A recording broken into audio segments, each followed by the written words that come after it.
In the grand halls of Larchwood Manor, a locked library hides a sinister secret.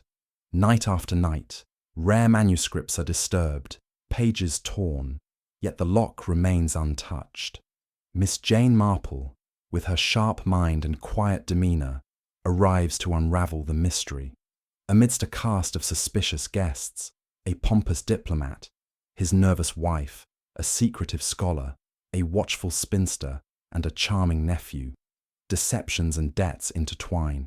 As whispers of greed and betrayal echo through the manor, Miss Marple sets a trap to catch a culprit before a priceless treasure is lost forever.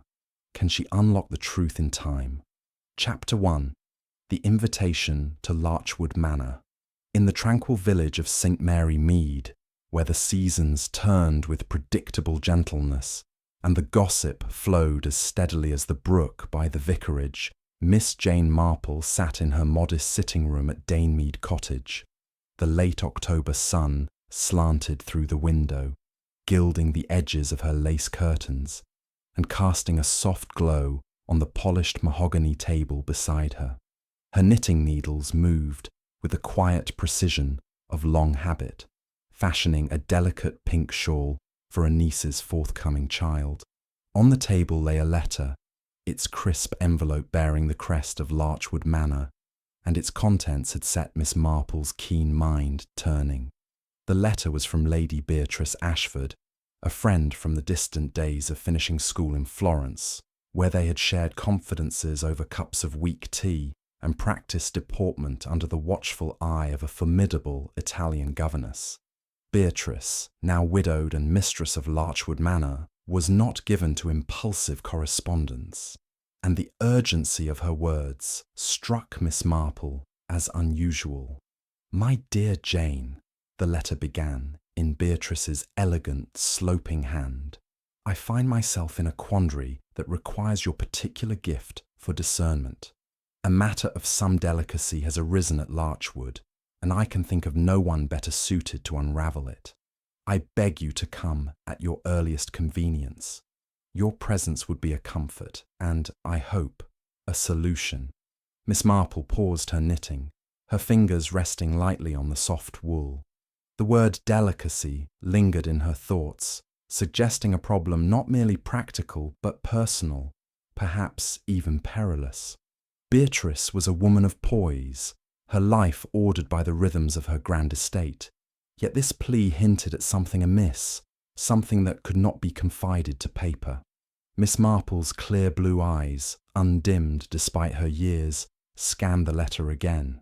No specifics, no overt distress, yet the undercurrent of unease was unmistakable. By noon the next day, Miss Marple was seated in a first-class carriage bound for Larchton, a small market town some 30 miles from St. Mary Mead.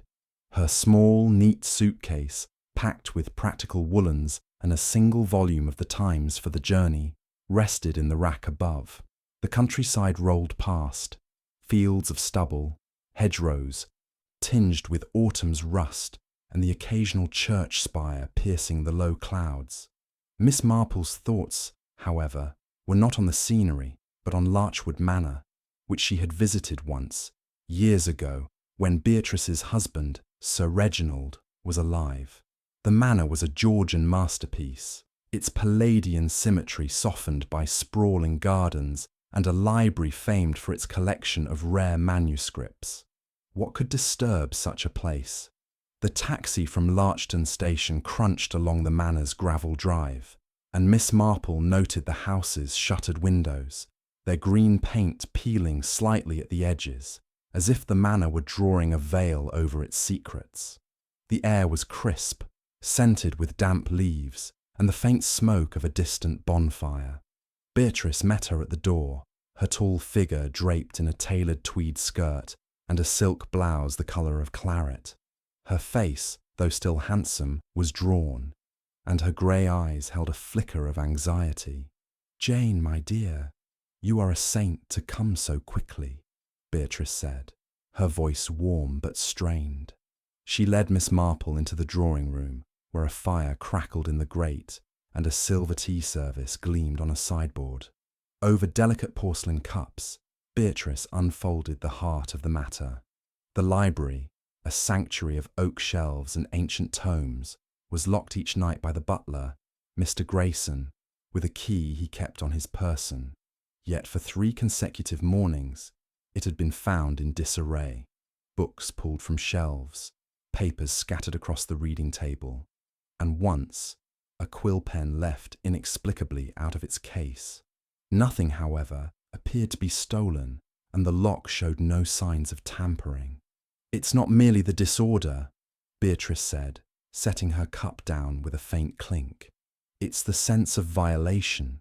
Someone is entering that room, Jane, and I cannot fathom how or why. My guests are unsettled, and I fear there is more to this than mischief."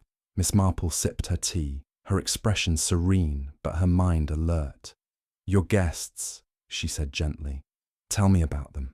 Beatrice hesitated, as if weighing her words. "They are an eclectic group, gathered for a week's stay. Sir Henry Winthrop, a retired diplomat, and his young wife Clara, who seems perpetually on edge. Dr. Ernest Quill, a scholar of medieval manuscripts who came to study our collection. Miss Lavinia Gray, an old friend of my late husband's, with a tongue sharper than a paring knife, and my nephew, Roland Ashford, who is charming, but aimless. You'll meet them at dinner." Miss Marple nodded, her thoughts already weaving patterns from these brief sketches. A diplomat with a young wife, a scholar with access to valuable books, a gossip with a keen eye, and a nephew with time on his hands, each, in their way, a thread in the tapestry of Larchwood's mystery. She set her cup down and smiled at Beatrice. "I shall look forward to it," she said, "and to seeing your library. Locks, you know, are only as secure as the hands that turn them." As Beatrice led her upstairs to a guest room, Miss Marple's gaze lingered on the manor's shadowed corridors, their portraits gazing down with silent scrutiny. Something was amiss at Larchwood, and she felt the familiar stir of curiosity, like the first tug of a stitch in a new piece of knitting. Whatever secrets the locked library held, she was determined to unravel them. Chapter 2. The Guests of Larchwood. The dining room at Larchwood Manor gleamed with the quiet opulence of old money, its long mahogany table reflecting the flicker of candlelight from a silver candelabrum. The walls, papered in a faded damask of deep green, were hung with portraits of Ashford's past, their eyes seeming to follow the assembled company with stern disapproval. Miss Jane Marple, seated to the right of Lady Beatrice Ashford, adjusted her shawl and surveyed the guests with the unobtrusive keenness of a sparrow watching a garden for crumbs. The air was heavy with the scent of roasted pheasant and beeswax, but beneath the civility of clinking glasses and murmured pleasantries, Miss Marple detected a current of unease as palpable as the autumn chill pressing against the tall windows. Beatrice, at the head of the table, wore her role as hostess with practiced grace, though her smile was taut. She introduced Miss Marple to the company as an old friend with a remarkable knack for solving puzzles, a description that elicited polite nods, but no great curiosity. Miss Marple, accustomed to being underestimated, smiled demurely and sipped her consommé, her eyes darting from face to face, cataloguing gestures and glances with the precision of a botanist classifying specimens. To her left sat Sir Henry Winthrop, a retired diplomat whose florid complexion and booming voice suggested a man accustomed to command.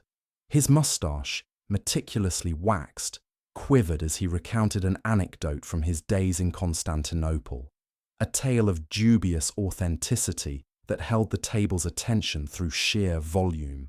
His wife, Clara, sat opposite him, her delicate features overshadowed by a nervous habit of twisting the pearl necklace at her throat.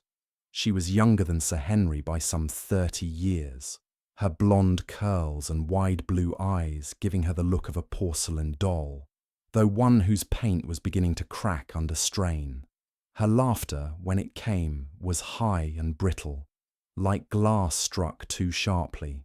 Next to Clara was Dr. Ernest Quill, a thin, bespectacled scholar whose narrow shoulders seemed burdened by the weight of his own erudition.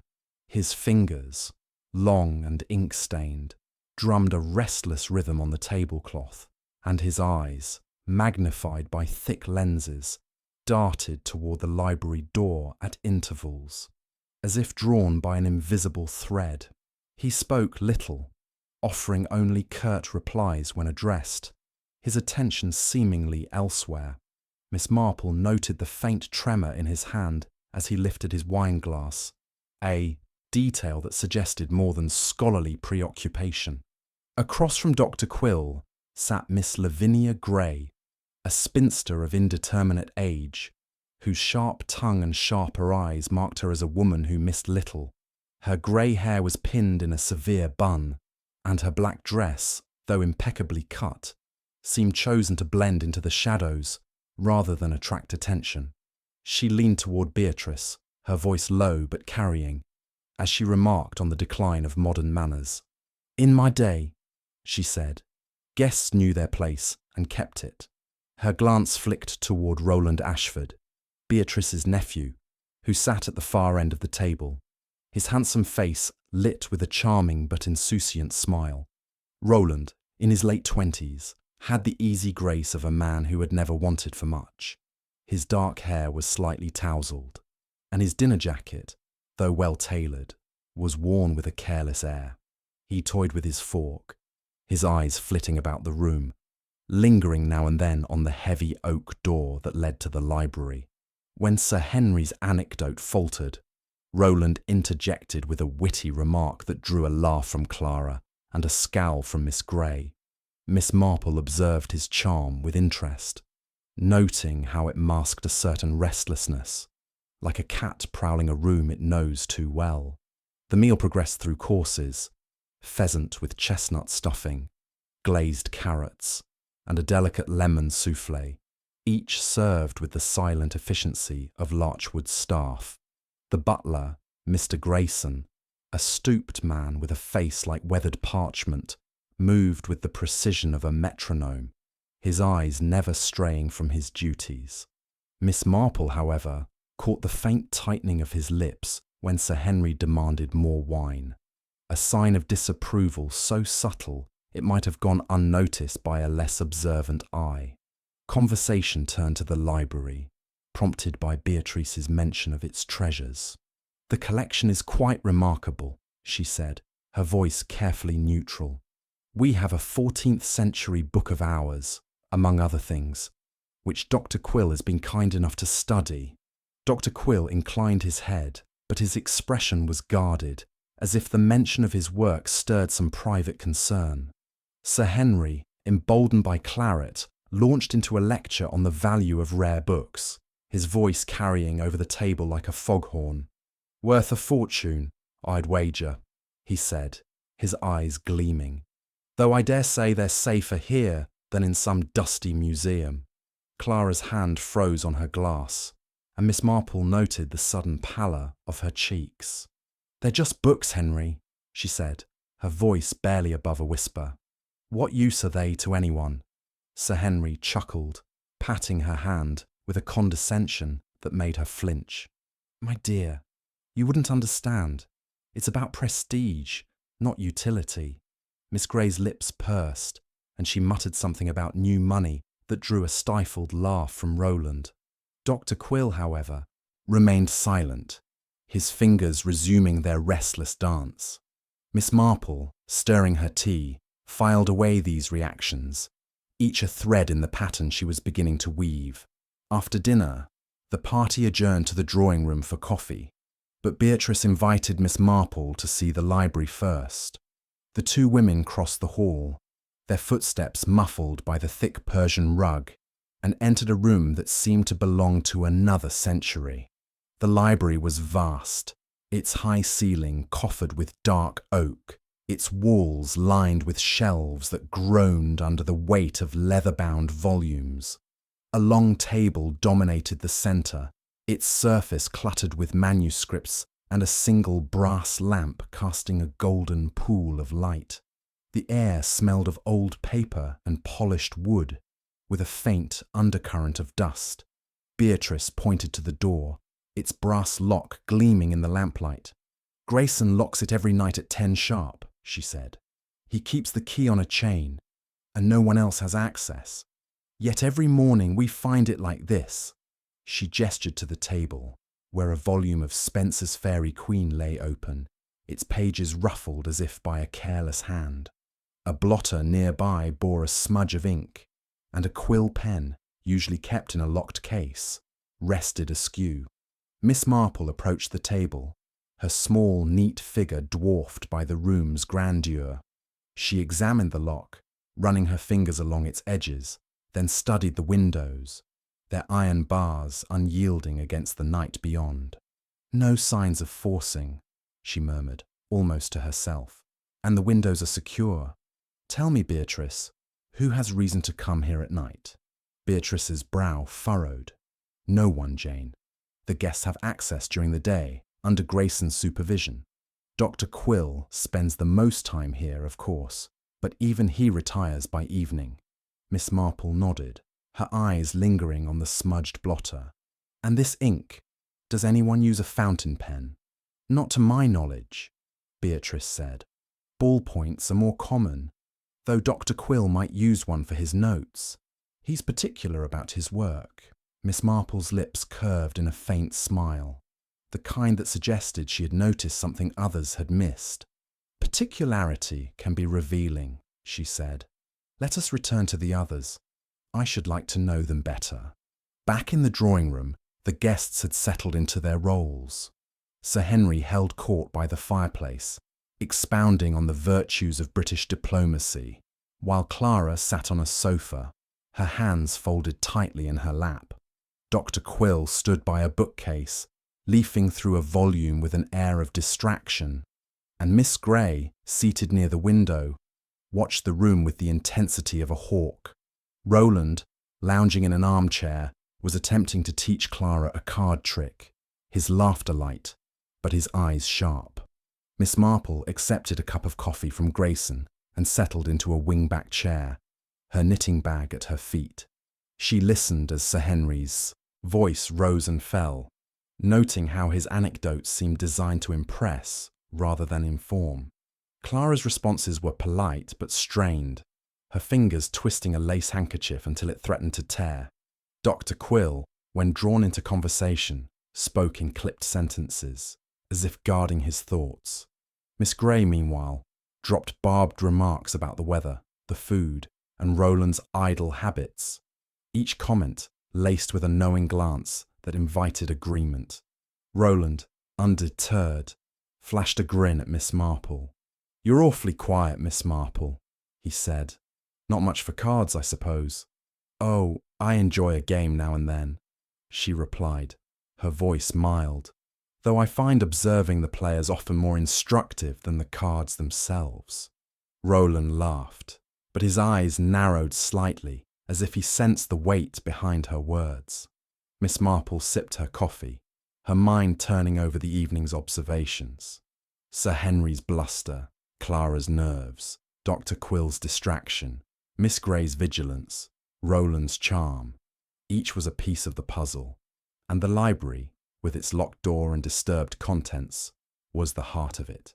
As the clock struck 10, Grayson appeared to announce that the library was locked for the night. Miss Marple watched the guests' reactions, Sir Henry's indifference, Clara's quick glance at her husband, Dr. Quill's sudden stillness, Miss Grey's pursed lips, and Roland's fleeting frown. Beatrice rose, signalling the end of the evening, and the party dispersed to their rooms, their footsteps echoing in the silent halls. Miss Marple lingered in the drawing-room, her knitting needles clicking softly as she reviewed the evening. The library's mystery was no mere prank. The care taken to leave no trace suggested purpose, perhaps malice. She thought of St. Mary Mead, where secrets hid behind smiles and scandals lurked in quiet cottages. Larchwood Manor, for all its grandeur, was no different. People, she reflected, were much the same everywhere, their fears and desires written in the small gestures that betrayed them. She retired to her room, a cosy chamber with a four-poster bed and a view of the moonlit gardens. As she brushed her hair, she considered the ink smudge, the quill pen, the untouched lock. Someone in this house was playing a careful game, and Miss Marple, with her unassuming air and unrelenting curiosity, intended to find out who. Chapter 3. The First Clue. The dawn broke over Larchwood Manor with a chill that seeped through the heavy drapes, casting a pale grey light across the polished floors. Miss Jane Marple, already awake and dressed in her sensible tweed skirt and lavender cardigan, stood at her bedroom window, watching the mist curl around the yew hedges like ghostly fingers. Her sleep had been light, disturbed by the creaks of the old house and the faint, persistent hum of her own thoughts. The mystery of the locked library, with its undisturbed lock and disordered contents, had taken root in her mind, and she felt the familiar stir of anticipation, like the first tug of a knot in a tangled skein of wool.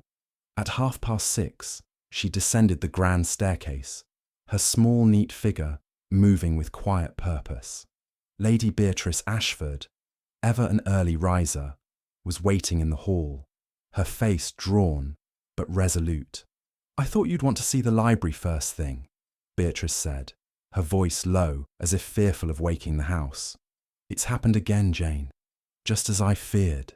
They crossed the hall, their footsteps muffled by the thick rug, and approached the library door.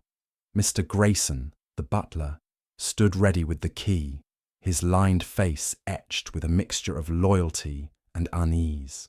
He turned the key with a soft click, and the heavy oak door swung inward, revealing the now familiar scene of disarray. A volume of Chaucer's Canterbury Tales, its vellum pages yellowed with age, lay open on the long oak table, its binding strained as if it had been handled roughly. Nearby, a blotter was askew, and a single sheet of paper, bearing a few scrawled notes, lay crumpled beside it. Most telling of all was a quill pen, its nib stained with fresh ink, resting on the table rather than in its locked case by the window. Miss Marple stepped forward, her eyes sharp behind her spectacles. She bent slightly to examine the Chaucer, noting the creased pages and a faint smudge on the margin, a smudge that matched the ink on the quill. Her gaze drifted to the floor, where a barely perceptible mark caught her attention, a small, irregular stain of ink on the polished oak, half hidden by the table's shadow.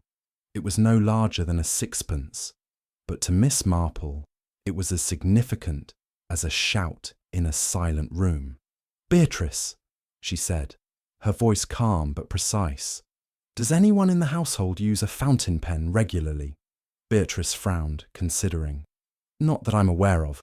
Ballpoints are more practical, though I suppose Dr. Quill might use one for his work. He's always scribbling notes, and he's particular about his tools. But the quill, that's from the library's collection, kept under lock and key." Miss Marple nodded, her lips pursed in thought. She approached the locked case by the window, where a set of antique quills was displayed behind glass.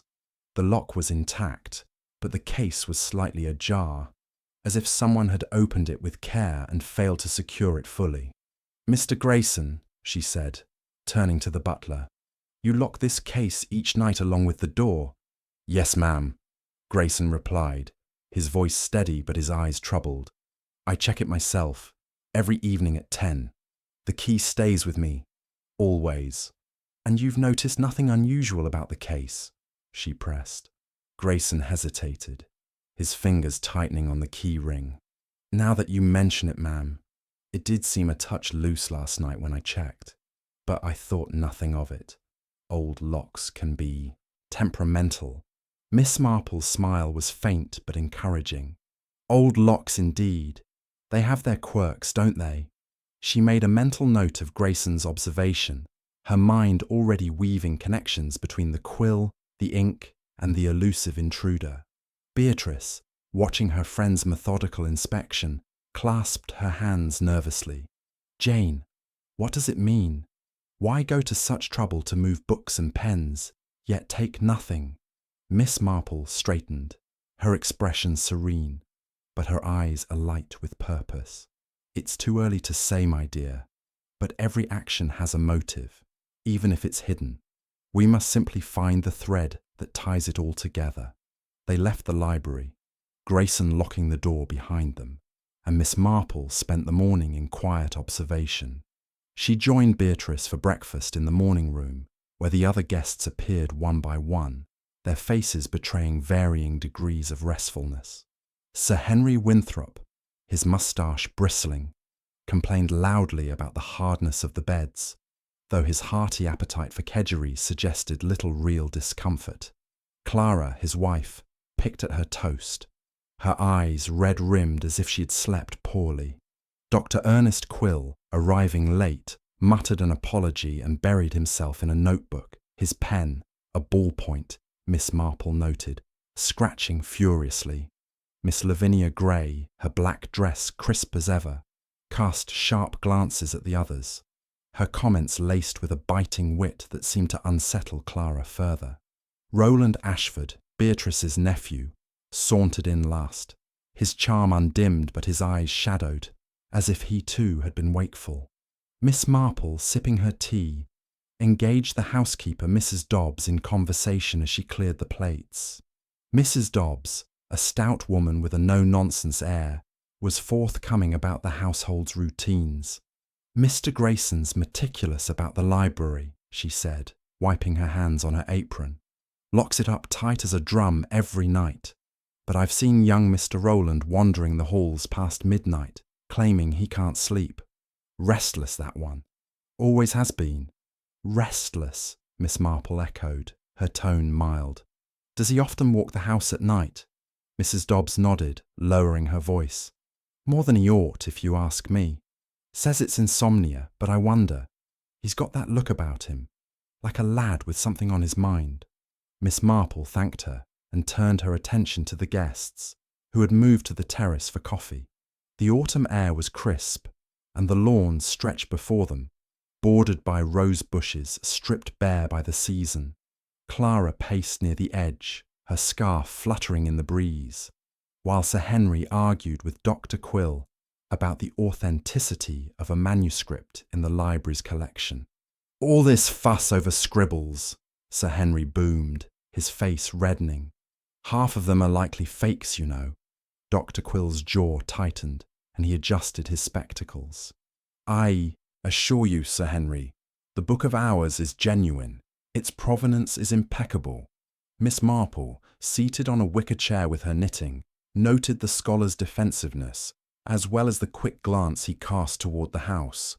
Miss Gray, sitting nearby, leaned close, her needles clicking in rhythm with Miss Marple's. Clara's been like a cat on hot bricks since they arrived, she whispered. And that husband of hers, too loud by half. I'd wager he's hiding something. Miss Marple's eyes twinkled. People do fidget when they're away from home, don't they? It's often nothing at all, but her tone suggested she thought it was far from nothing. The morning passed in quiet observation, with Miss Marple moving among the guests like a shadow, her presence unobtrusive, but her senses alert. At luncheon, served in the dining room, she sat beside Roland, who regaled her with tales of his travels in Monte Carlo. His charm was effortless, but Miss Marple noted the way his fingers drummed on the table when the library was mentioned, a habit that mirrored Dr. Quill's. Clara, across from them, spilled her water glass, her apology flustered and overloud.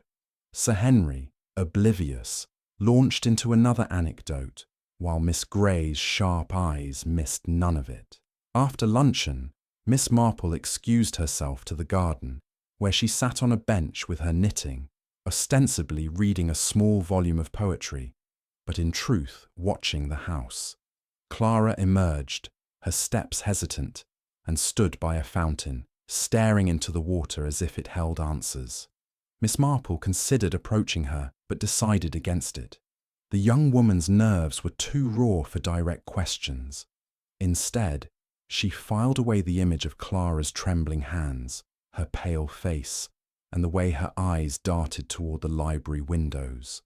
As the afternoon waned, Miss Marple returned to the library with Beatrice's permission, this time alone. She examined the ink smudge on the floor again, noting its proximity to the table and the faint trail it left, as if someone had stepped in it and moved away. She crouched, her knees protesting slightly, and peered under the table, where a single thread of dark blue wool lay caught in a splinter. It was a small thing, easily overlooked, but to Miss Marple it was a beacon. She tucked it into her handkerchief, her mind turning over the colours of the guests' clothing. Blue was common enough, but the shade, deep, almost navy, suggested a man's suit or a woman's shawl. Back in her room, she sat by the window, her knitting idle in her lap. The ink, the quill, the thread, the locked case, these were not random acts, but pieces of a deliberate pattern. Someone was entering the library with purpose, and the care taken to leave the lock untouched suggested cunning. She thought of St. Mary Mead, where a misplaced letter or a whispered word could unravel a village scandal. Here, in the grandeur of Larchwood, the stakes were higher, but the human heart was no different. Greed, fear, or envy, something was driving this intruder, and Miss Marple was determined to find out what. As the dinner gong sounded, she rose, smoothing her skirt. The evening would bring new opportunities to observe, and she felt the quiet thrill of the chase. The library's secrets were locked not just behind its door, but in the glances and gestures of those who dined at Larchwood's table. With her unassuming air and relentless curiosity, Miss Marple was ready to pick the lock. Chapter 4. A Shadow in the Night. The night wrapped Larchwood Manor in a stillness broken only by the occasional hoot of an owl and the creak of ancient timbers settling in the cold. Miss Jane Marple, seated in her room with a single lamp casting a soft glow, had forgone her usual bedtime routine. Her knitting lay untouched in its bag, and her copy of the Times, folded neatly on the bedside table, remained unread. Instead, she sat in a high-backed chair by the door, which she had left slightly ajar, her senses attuned to the house's nocturnal rhythms. The mystery of the locked library, with its undisturbed lock and nightly disturbances, demanded vigilance, and Miss Marple was not one to let a puzzle slip through her fingers. She had resolved to keep watch, suspecting that the intruder, emboldened by 3 successful nights, might strike again. Her room, conveniently situated at the end of the guest corridor, afforded a clear view of the staircase leading to the main hall, where the library door stood like a silent sentinel. Clad in her dressing gown, a soft grey affair that blended with the shadows, she waited, her small frame alert and her mind as sharp as the knitting needles she had left behind. At midnight, a faint sound broke the silence, a soft, deliberate tread on the stairs, not the heavy clump of a careless wanderer, but the cautious step of someone who wished to go unheard. Miss Marple leaned forward, her breath steady, and peered through the crack in the door. A figure, indistinct in the dim light of a single wall sconce, moved down the corridor toward the library. The figure paused at the door, their silhouette obscured by a long coat, and Miss Marple caught the glint of something metallic in their hand. A key, perhaps, or a tool. They lingered for a moment, as if listening, then retreated, their footsteps fading into the darkness of the upper landing. Miss Marple remained still, her heart beating with the quiet thrill of discovery. She had not seen the figure's face, but their hesitation suggested caution, perhaps fear of discovery. She considered following, but decided against it. The risk of detection was too great, and her strength lay in observation, not confrontation. Instead, she noted the time, 12:37 a.m., and the details of the figure's attire, the long coat, possibly dark blue or black, and the metallic glint, which could be a key or a lockpick.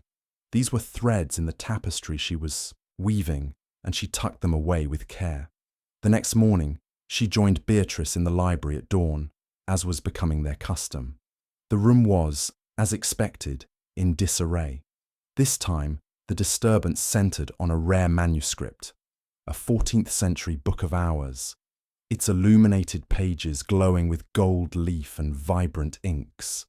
It lay open on the table, turned to a page depicting the Annunciation, but a tiny tear marred the margin, as if someone had handled it with haste or malice. Miss Marple's eyes narrowed as she examined the tear, noting its clean edge, suggesting a deliberate act rather than an accident. Nearby, the quill pen was back in its case, but the ink smudge on the floor had grown slightly, a faint streak leading toward the window.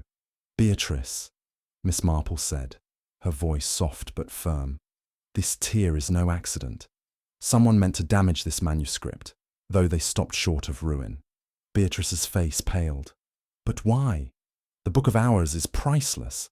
To damage it would be madness." "Madness or motive," Miss Marple replied, her gaze drifting to the window bars which remained secure. She knelt to inspect the ink streak, her fingers brushing the floor. The dark blue thread she had found yesterday was gone, likely swept away by the morning's cleaning, but its memory lingered in her mind. "Mr. Grayson!" she called to the butler, who hovered anxiously by the door. "Did you notice anyone near the library last night?" Grayson shook his head, his hands clasped tightly. "No, ma'am. I locked the door at 10 as always, and checked it again at 11. All was in order." "And the quill case?" she asked. "Locked, ma'am," he said, though his voice wavered slightly. "I made sure of it." Miss Marple nodded, her expression serene but her thoughts racing. The intruder's access to the quill case, like the library itself, suggested either a duplicate key or a skill with locks. She resolved to speak with Grayson later, alone, to probe his certainty further. The morning passed in a flurry of activity, with the guests gathering for breakfast in the morning room. Sir Henry Winthrop, his voice as booming as ever, complained about the damp, while Clara, his wife, sat silently, her eyes fixed on her untouched plate. Dr. Ernest Quill, his spectacles glinting in the morning light, seemed more agitated than usual, his fingers tapping a restless rhythm on his coffee cup. Miss Lavinia Gray, her sharp eyes scanning the room, remarked acidly on the lack of punctuality among the younger generation, her gaze lingering on Roland Ashford, who arrived late with a disarming smile. Miss Marple, seated near the window, engaged Miss Gray in conversation, her tone light but probing. "You sleep lightly, I imagine, Miss Gray," she said, stirring her tea. "Did you hear anything unusual last night?" Miss Gray's lips pursed, and she leaned closer, her voice a conspiratorial whisper. "Footsteps, Miss Marple, near the library, around midnight. I couldn't see who it was, but they were trying to be quiet. Sneaky, if you ask me." Miss Marple's eyes twinkled. "Sneaky, indeed. One does wonder what brings people out of their beds at such hours." She turned her attention to Roland, who was charming Clara with a story about a horse race in Ascot. His navy blazer caught her eye, its hue strikingly similar to the thread she had found. "Mr. Ashford," she said, her voice mild, "you seem a night owl. Do you often walk the house after dark?" Roland's smile faltered for a fraction of a second, but he recovered quickly. "Insomnia, Miss Marple. It's the curse of a restless mind. I wander a bit, but I steer clear of the library. Too many old books for my taste." Miss Marple nodded, her smile enigmatic. His blazer, she noted, was well worn, with a small tear at the cuff that could easily shed a thread. She filed this away, along with Miss Gray's report of footsteps, and turned her attention to Dr. Quill, who was scribbling in his notebook with a fountain pen, a detail that made her pause. The ink, a deep blue, matched the smudge on the library floor. though such ink was common enough to be inconclusive. After breakfast, Miss Marple slipped away to the library, where she examined the Book of Hours more closely. The tear, she confirmed, was made with a sharp edge, possibly a knife or a letter opener, and its placement suggested intent to devalue rather than destroy. She recalled Beatrice's mention of the manuscript's insurance, a detail that lingered in her mind like a stubborn knot. Damage to the book could render it worthless, but to whose advantage? She considered the guests: Sir Henry, with his bluster and rumoured debts; Clara, whose nerves suggested a secret; Dr. Quill, whose expertise gave him access and motive; Miss Grey, whose watchfulness might mask her own agenda; and Roland, whose charm could conceal cunning. At luncheon, the atmosphere was strained. Clara spilled her soup, her apology flustered, while Sir Henry dominated the conversation with tales of his diplomatic triumphs, each more improbable than the last. Dr. Quill, unusually talkative, argued with Sir Henry about the manuscript's value, his voice sharp with an edge Miss Marple hadn't heard before. "It's irreplaceable," he said, his eyes flashing. "A single tear could ruin its worth entirely." Miss Marple, sipping her water, noted the intensity of his words and the way his hand gripped his pen. She glanced at Roland, who was watching the exchange with a faint smile, as if amused by the scholar's passion. Miss Grey, meanwhile, muttered something about overheated academics and turned her attention to her plate. That afternoon, Miss Marple took tea with Beatrice in the drawing-room, where the fire crackled against the growing chill. "Beatrice," she said, setting her cup down, "have you noticed anything unusual about your guest's behaviour? Small things. Perhaps that seem out of character." Beatrice frowned, her fingers smoothing the edge of her shawl. "Clara's been jumpy, more so than usual. And Dr. Quill, he's been spending hours in the library, but he seems distracted, almost secretive. Roland, of course, is always a bit of a mystery, but he's been quieter lately, as if something's weighing on him." Miss Marple nodded, her mind turning over these observations. The knight's shadowy figure, the torn manuscript, the ink smudge, the blue thread. Each was a clue, but the pattern remained elusive. She thought of St. Mary Mead, where a misplaced glance or a hurried step could unravel a village intrigue. Larchwood Manor, with its grandeur and its secrets, was no different. Someone was playing a careful game, and Miss Marple, with her quiet persistence, was determined to uncover the truth. As the evening approached, she resolved to keep watch again, her instincts telling her that the intruder would not stop until their purpose was fulfilled. She returned to her room, her knitting bag a comforting pretense, and prepared for another night of vigilance. The library's secrets were locked tight, but Miss Marple's mind was a key, and she was ready to turn it. Chapter 5. The Hidden Motive. The 5th day at Larchwood Manor dawned with a thin frost glazing the windows, and the air held a sharpness that seemed to mirror the growing tension within the house. Miss Jane Marple, dressed in her usual tweed and a woolen shawl, sat in the morning room with a cup of tea, her knitting resting in her lap as she reviewed the threads of the mystery. The locked library, the nightly disturbances, the torn manuscript, the ink smudge, the blue thread. Each clue pointed to a purpose, though its shape remained elusive. Her sharp eyes, undimmed by the years, flickered with the quiet determination of one who knew that secrets, like stitches, could be unravelled with patience. Breakfast was a subdued affair, the guests' faces betraying the strain of sleepless nights and unspoken suspicions. Sir Henry Winthrop, his bluster slightly dimmed, grumbled about the coffee's bitterness, while Clara, his wife, sat pale and silent, her fingers shredding a napkin into tiny pieces. Dr. Ernest Quill, his spectacles slipping down his nose, seemed preoccupied, his gaze fixed on a distant point beyond the window. Miss Lavinia Grey, ever watchful, made pointed remarks about the weather, her tone suggesting she was commenting on far more than the frost. Roland Ashford, arriving late with a yawn, flashed his usual charm, but avoided the library door, a detail Miss Marple noted with interest. After breakfast, Miss Marple requested a private word with Lady Beatrice Ashford in the drawing room, where the fire cast a warm glow against the chill. Beatrice, her composure fraying at the edges, sat with her hands clasped, her grey eyes searching Miss Marple's face for reassurance. "Jane, this business with the library, it's wearing on us all. Have you found anything to explain it?" Miss Marple set her teacup down, her movements deliberate. "I have a theory, Beatrice, but it wants proof. Tell me, what is the financial situation of the manor? I understand the Book of Hours is insured, but what would happen if it were damaged?"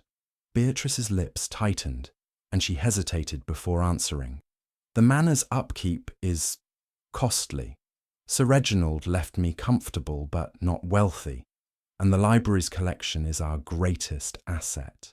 The Book of Hours is insured for a considerable sum, £20,000 at least, but the policy is strict. Any significant damage, like a tear, would void the insurance, and we'd be left with nothing but the cost of restoration. If we were forced to sell the manor—" Her voice trailed off, and she looked away, her fingers twisting the fringe of her shawl. Miss Marple nodded, her mind slotting this information into place. "And who knows of this policy? The guests, perhaps." "Dr. Quill, certainly," Beatrice said. "He studied the manuscript extensively and asked about its value. Sir Henry, too. He's always prying into matters of money. Clara might know, through him. Miss Grey and Roland, I'm less sure. They've never shown much interest in the library." Miss Marple's expression remained serene, but her thoughts were racing. A voided insurance policy could ruin Beatrice, but it could also benefit someone with a stake in the manor's fate, someone who stood to gain from its sale or loss. She recalled Sir Henry's booming talk of debts, Clara's nervous glances, Dr. Quill's agitation, and Roland's late-night wanderings. The blue thread, possibly from Roland's blazer, and the fountain pen, likely Dr. Quill's, were tantalizing clues, but they needed context to form a pattern. She excused herself and returned to the library, where she spent the early afternoon examining the Book of Hours once more.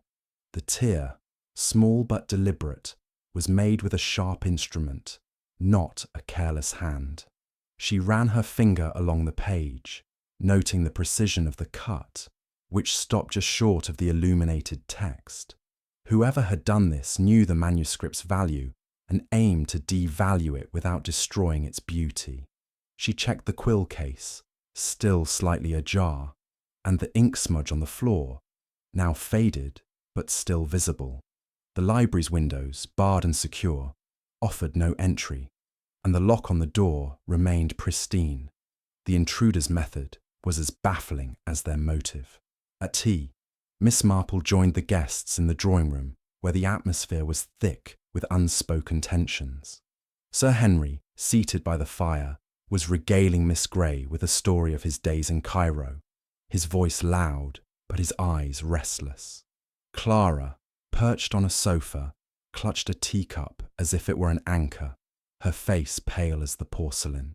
Dr. Quill, standing by a bookcase, flipped through a volume with feigned interest, his fingers trembling slightly. Roland, lounging near the window, tossed a playful remark at Clara, who managed a weak smile. Miss Grey, her knitting needles clicking, shot Miss Marple a glance that suggested she had much to say, but preferred to wait. Miss Marple, sipping her tea, decided to test the waters. She turned to Dr. Quill, her tone light but probing. "Dr. Quill, you must find the Book of Hours fascinating. Such a delicate thing, isn't it? A single tear could ruin its value entirely." Quill's hand froze on the book, and his eyes, magnified by his spectacles, darted to her face. "Indeed, Miss Marple," he said, his voice tight. "It's a masterpiece, but fragile. One must handle it with care." He hesitated, then added, "Its value lies in its perfection. A flaw would be catastrophic." Miss Marple nodded. noting the sweat beading on his brow despite the cool room. She turned to Clara, her voice gentle. "Mrs. Winthrop, you seem troubled. Is the manor not to your liking?" Clara started, nearly spilling her tea. "Oh, it's lovely," she said, her voice high and strained. "It's just, I don't sleep well in strange places." Her eyes flicked to Sir Henry, who was oblivious, deep in his anecdote. Miss Marple's smile was kind, but her mind was sharp. Clara's nerves, Quill's agitation, Sir Henry's bluster, each was a piece of the puzzle, and the library was the board on which it was played. She recalled Miss Grey's whisper about footsteps and Roland's claim of insomnia, and she wondered if the nighttime figure she had seen was acting alone or in concert with another. That evening, at dinner, the tension was palpable. Sir Henry dominated the conversation, but his stories lacked their usual vigour, as if he sensed the scrutiny of the room.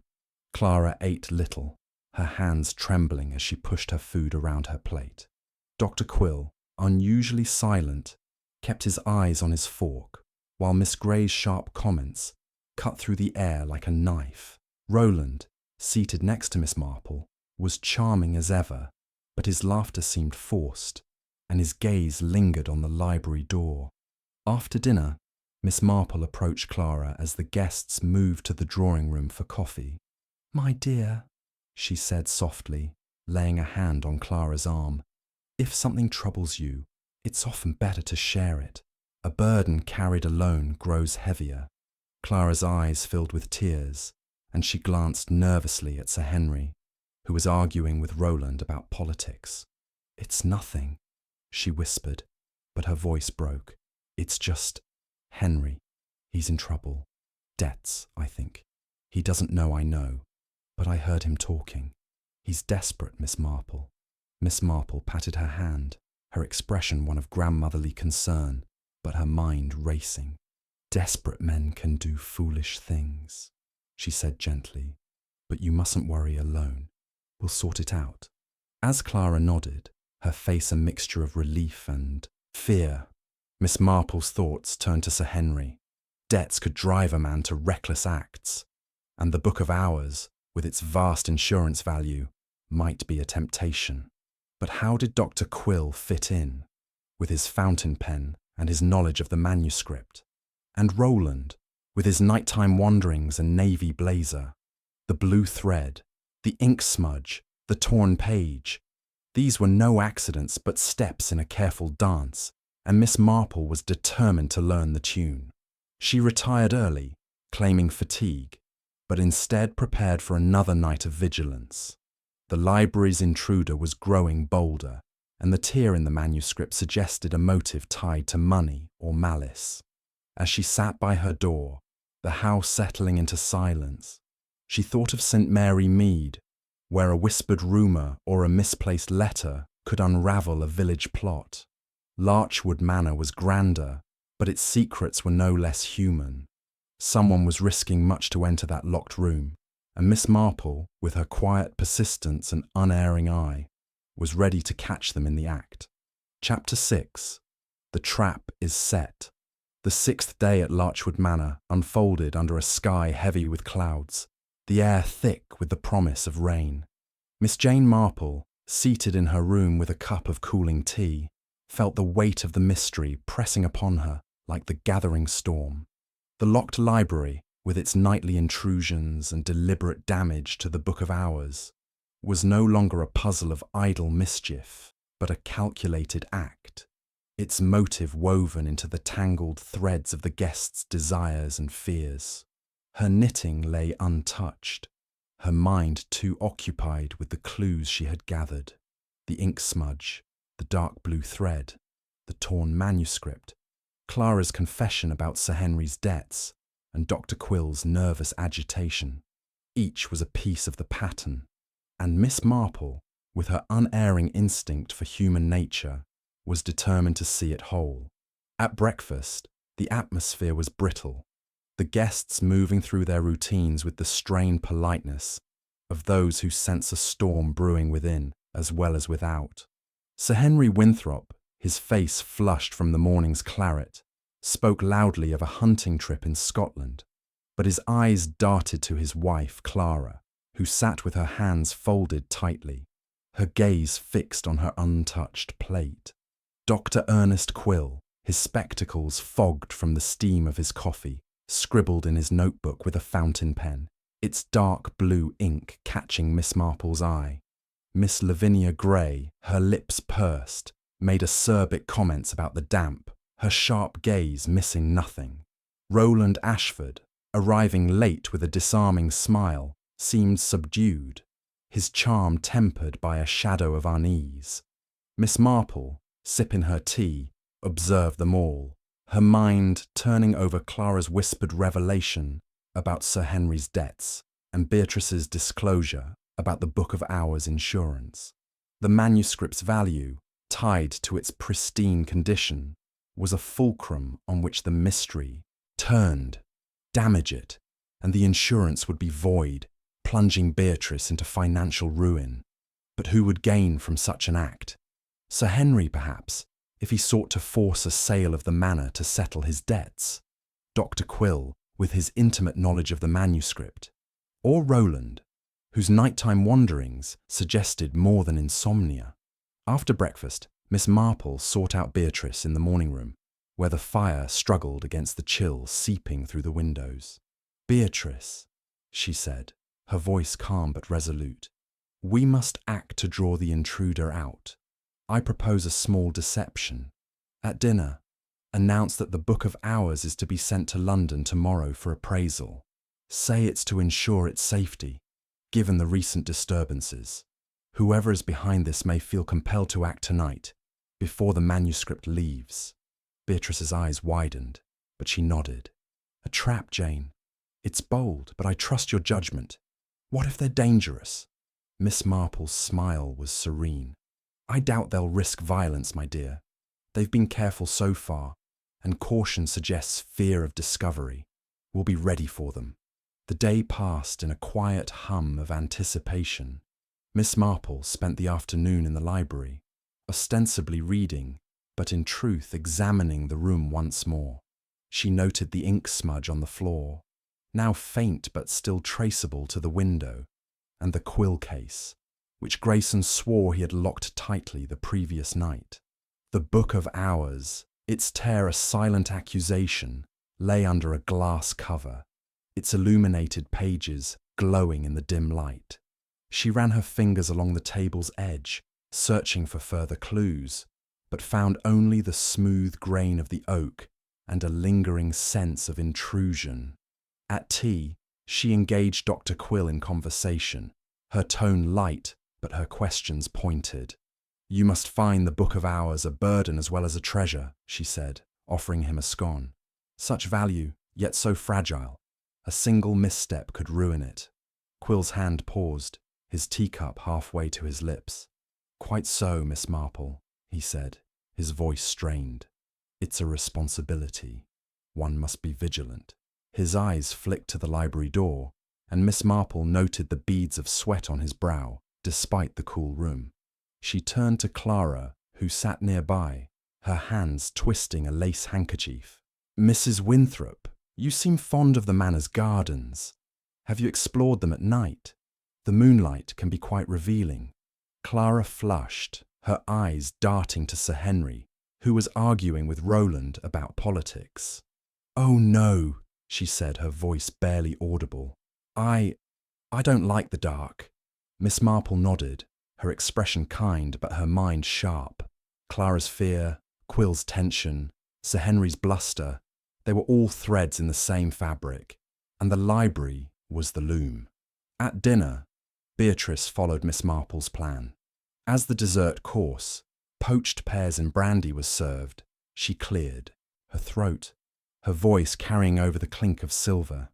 "I've decided to send the Book of Hours to London tomorrow," she said, her tone firm but tinged with regret. "Given the recent disturbances, an appraisal is necessary to ensure its safety. It will leave by courier in the morning." The effect was immediate, though subtle. Sir Henry's fork paused, his face reddening as if the news were a personal affront. Clara gasped, her hand flying to her mouth, then quickly dropped it, her eyes fixed on her plate. Dr. Quill's spectacles slipped down his nose and he pushed them up with a trembling hand, his lips parting as if to speak but closing again. Miss Grey's eyes narrowed, her knitting needle still for the first time all evening. Roland, leaning back in his chair, smiled faintly, but his fingers tightened on his wineglass, the knuckles whitening. Miss Marple, sipping her water, watched each reaction, her mind cataloguing the flickers of fear, surprise, and calculation. Someone at this table, she was certain, would act tonight, driven by the threat of the manuscript's departure. She caught Beatrice's eye and gave a slight nod, a silent confirmation that the trap was set. After dinner, the guests retired to the drawing room, but Miss Marple excused herself, claiming a headache. Instead, she and Beatrice devised their plan in whispers in Beatrice's study. They would hide in the library, concealed behind the heavy velvet curtains that flanked the windows, and wait for the intruder. Grayson was instructed to lock the door as usual, but to leave a second key with Beatrice, ensuring they could enter unnoticed. Miss Marple, her small frame wrapped in a dark shawl, felt a flicker of excitement, tempered by caution. The library's secrets were close to being unlocked, and she was ready to turn the key. At 11:30, they slipped into the library, the room dim, but for a single lamp left burning on the table. The Book of Hours lay under its glass cover, a silent lure. Miss Marple and Beatrice took their places behind the curtains, the heavy fabric muffling their breaths. The library was silent, save for the faint tick of a clock and the occasional creak of the house settling. Miss Marple's eyes adjusted to the gloom, her senses alert to every sound. At 1 a.m, a faint rattle came from the door, followed by the soft scrape of metal on metal. Someone was picking the lock, their movements careful but not silent. Miss Marple's heart quickened, but she remained still, her hand resting lightly on Beatrice's arm to keep her calm. The door creaked open, and a figure slipped inside, moving swiftly to the table. The lamp's light caught the glint of a small knife in their hand as they lifted the glass cover and reached for the Book of Hours. Miss Marple stepped forward, her voice calm but firm. "Good evening, Dr. Quill." The scholar froze, the knife trembling in his grip. His face, pale in the lamplight, twisted in a mixture of shock and defiance.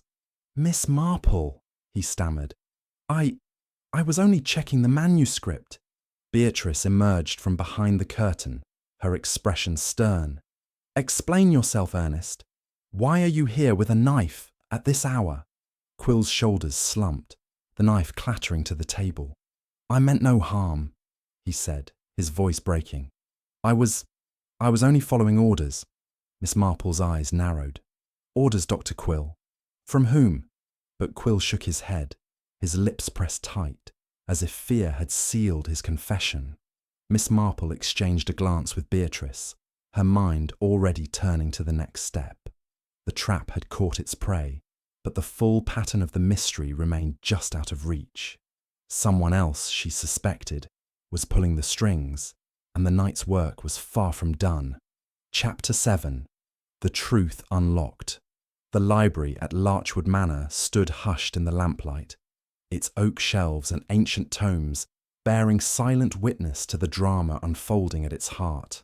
Miss Jane Marple, her small figure resolute beside the heavy table, fixed her clear blue eyes on Dr. Ernest Quill, who stood frozen, the knife he had held now resting on the polished wood beside the Book of Hours. Lady Beatrice Ashford, her face a mask of indignation, stepped closer, her voice sharp with betrayal.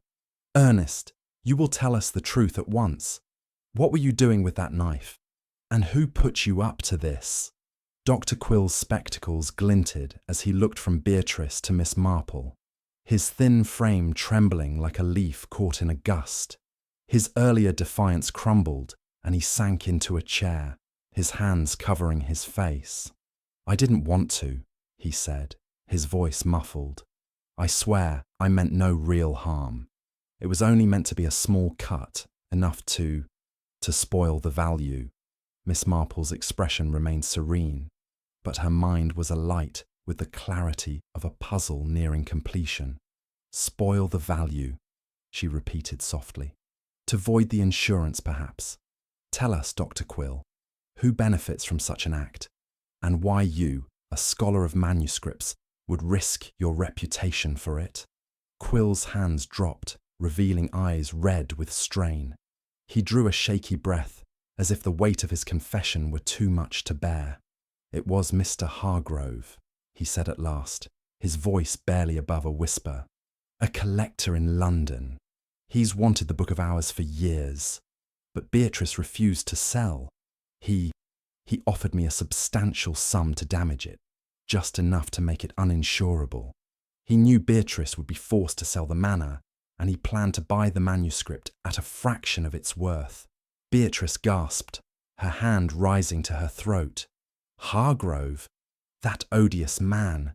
He's been after the library for years, but I never thought he'd stoop to this. Miss Marple nodded, her lips pursed in thought. And how did you gain entry, Dr. Quill? The lock is untouched, and Mr. Grayson is meticulous. Quill's gaze dropped to the floor. I made a wax impression of Grayson's key last week when I was working late in the library. He left it on the table for a moment, and I took the chance. I had a duplicate made in Larchton. It was easy enough to slip in at night. Miss Marple's eyes flickered to the quill case, slightly ajar as it had been each morning. And the quill pen, the ink smudges. Were those to confuse us, to make it seem like random mischief? Quill nodded, his face ashen. I moved books, scattered papers, anything to make it look like vandalism, not a targeted act. I used the quill to leave marks, to throw suspicion elsewhere. I didn't want anyone to guess my purpose. Miss Marple's voice was gentle but unyielding. And the blue thread I found under the table. Was that yours, Dr. Quill? He shook his head, confused. Thread? No, I don't know anything about that. I was careful. Gloves, you see, to avoid fingerprints. Miss Marple filed this away, her mind turning to Roland's navy blazer and its frayed cuff. The thread suggested another player, or perhaps an observer, in the library's nightly dramas. Before she could press further, a soft knock came at the door, and Clara Winthrop's pale face appeared, her eyes wide with fear. Beatrice, I heard voices, Clara said, her voice trembling. I couldn't sleep, and then I saw the light. Her gaze fell on Dr. Quill, and she gasped, stepping back. Miss Marple moved swiftly to her side, her touch calming. Come in, my dear. You may be able to help us. She guided Clara to a chair, noting the young woman's trembling hands and the way her eyes darted to Dr. Quill, then to the manuscript. Beatrice, her composure strained, turned to Clara. Mrs. Winthrop, if you know anything about this, you must speak. The truth cannot be hidden any longer. Clara's lips quivered, and she clutched her shawl, a pale blue affair that clashed with the navy thread in Miss Marple's mind. It's Henry, she whispered, tears spilling over. He's in debt, terrible debt. He thought if the manor were sold, he could buy it through a creditor friend at a low price. He knew about the insurance, you see. He told me it was just business, but I overheard him talking to Dr. Quill, urging him to act quickly. Miss Marple's eyes narrowed, the pieces falling into place. So Sir Henry was complicit, she said softly. He saw an opportunity to profit from Beatrice's ruin. Did he know of Mr. Hargrove's involvement? Clara shook her head, her voice barely audible. I don't think so. Henry only cared about the money. He didn't mention Hargrove, just the manuscript and the insurance. Beatrice's face hardened. Henry Winthrop of all people. To think I welcomed him as a guest. Miss Marple turned back to Dr. Quill, her voice firm. And Roland. Miss Grey mentioned footsteps at night, and I saw a figure myself. Was he involved? Quill's eyes widened, and he shook his head vehemently.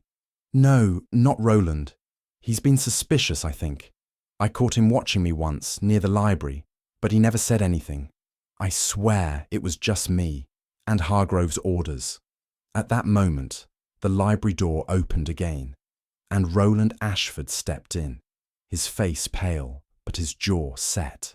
I heard enough, he said, his usual charm replaced by a quiet intensity. I've been trying to catch him, Aunt Beatrice. I suspected Quill after I saw him sneaking about 2 nights ago, but I had no proof. I didn't want to alarm you without being sure. Beatrice's eyes softened, but her voice remained stern. Roland, why didn't you tell me? I wanted to be certain, he said, glancing at Miss Marple. I knew you'd invited Miss Marple for a reason, so I thought I'd let her work it out. Seems I was right.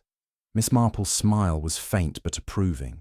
You did well to watch, Mr. Ashford, though a word to your aunt might have saved us some trouble. She turned to Beatrice. We must summon Sir Henry. The matter must be settled tonight. Beatrice sent Grayson to fetch Sir Henry, who arrived moments later, his face red with indignation. What's this nonsense? He blustered, his moustache quivering. Dragging a man from his bed at this hour. Miss Marple faced him, her small frame radiating quiet authority. Sir Henry, your wife has told us of your debts and your plan to force the sale of Larchwood by damaging the Book of Hours. Dr. Quill has confirmed his part under orders from a collector named Hargrove. Will you deny it? Sir Henry's bluster faltered, his eyes darting to Clara, who shrank back, tears streaming down her face. Clara, you foolish girl, he muttered, then turned to Beatrice, his voice dropping. I meant no harm, Beatrice. It was a desperate measure. The creditors were closing in, and I thought, a quick sale, a chance to start over. Beatrice's voice was icy. You thought to ruin me for your own gain, Henry, and to use Dr. Quill as your pawn. Miss Marple stepped forward, her tone calm but incisive. The blue thread, I believe, was yours, Mr. Ashford, she said, turning to Roland. From your blazer, perhaps, caught when you were watching Dr. Quill. You were not part of the scheme, but you were close to uncovering it. Roland nodded, his face sheepish. I brushed against the table one night, trying to stay out of sight. I didn't realize I'd left anything behind. Miss Marple's eyes twinkled. Small things, Mr. Ashford, often tell the largest stories. She turned to Beatrice. The matter is clear, I think. Dr. Quill acted under duress, Sir Henry out of greed, and Mr. Hargrove from afar, pulling the strings. The manuscript is safe for now, but I suggest stronger locks, and perhaps a closer eye on your guests. Beatrice nodded, her face a mixture of relief and resolve. Dr. Quill, you will leave Larchwood at dawn. Henry, you and Clara will go as well, and I expect you to settle your debts without involving my home. I'll deal with Hargrove through my solicitor. Quill, defeated, nodded silently, while Sir Henry muttered an apology, his bravado gone. Clara, sobbing quietly, clung to his arm, her relief palpable.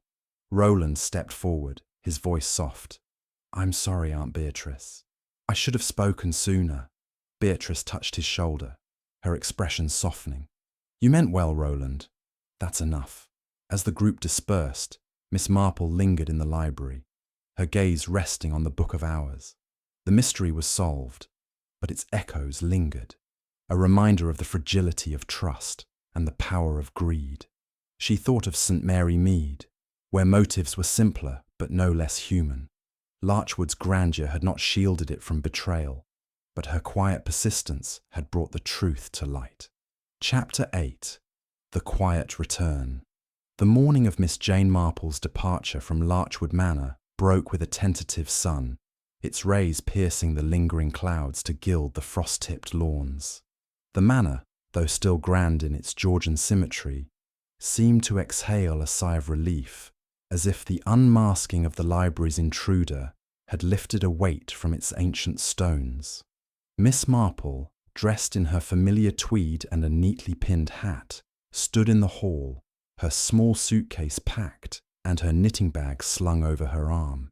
The events of the previous night, Dr. Quill's confession, Sir Henry's exposure, and Roland's quiet vindication, had settled the household into an uneasy calm, and Miss Marple felt the satisfaction of a puzzle well solved.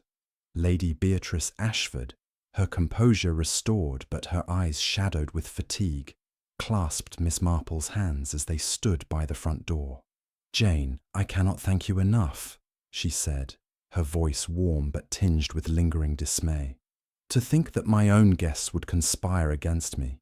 It's a bitter lesson, but you've saved the manor and the Book of Hours." Miss Marple's smile was gentle, her clear blue eyes twinkling with quiet wisdom. "People are much the same, Beatrice, whether in a village or a manor. They carry their hopes and fears with them, and sometimes those lead to folly. I'm only glad I could help untangle the threads." The departure of the culprits had been swift and subdued. Dr. Ernest Quill, his scholarly pride shattered, had left at dawn in a hired car, his spectacles glinting with a mix of shame and relief as he avoided the eyes of the staff. Sir Henry Winthrop and Clara followed soon after, their luggage hastily packed. Sir Henry's bluster had given way to a sullen silence, and Clara, clinging to his arm, had whispered a tearful apology to Beatrice, her face pale but resolute. "I'll make him do right, Lady Ashford," she had said, and Miss Marple, overhearing, noted the steel beneath her fragility, a sign that Clara might yet steer her husband from ruin. Roland Ashford, lingering in the hall, approached Miss Marple as she prepared to leave. His usual charm was tempered by a newfound gravity, and his navy blazer, now mended at the cuff, bore no trace of the thread that had nearly implicated him. "Miss Marple," he said, his voice low, "I owe you an apology. I should have spoken up sooner about Quill, but I didn't want to worry Aunt Beatrice without proof." Miss Marple's expression softened. "You did what you thought best, Mr. Ashford. Suspicion without evidence can do more harm than good. But perhaps in future, trust your aunt's strength. She's not as fragile as you think." Roland nodded, a faint smile breaking through. "I'll remember that. And I hope you'll visit again, under better circumstances." Miss Marple inclined her head, her smile enigmatic. "I should like that, provided there are no more locked doors to trouble us." Miss Lavinia Grey, who had watched the morning's departures with the keen interest of a hawk, joined them, her black dress as severe as ever. "Well, Miss Marple," she said, her voice sharp but not unkind, "you've stirred up quite a hornet's nest. I knew there was something amiss, but I never imagined such a plot. You must tell me more of your methods. I'm thinking of visiting St. Mary Mead myself, to see what other mysteries you unearth." Miss Marple chuckled softly. "You'd find it a quiet place, Miss Grey, but there's always a story or two beneath the surface. You'd be most welcome, though I warn you, our scandals are smaller than Larchwood's." As the taxi arrived to take her to Larchton Station, Miss Marple took a final glance at the manor, its shuttered windows now open to the morning light.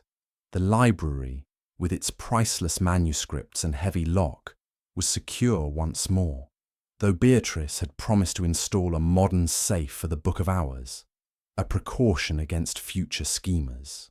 The butler, Mr. Grayson, stood at the door, his face creased with gratitude as he handed Miss Marple her umbrella.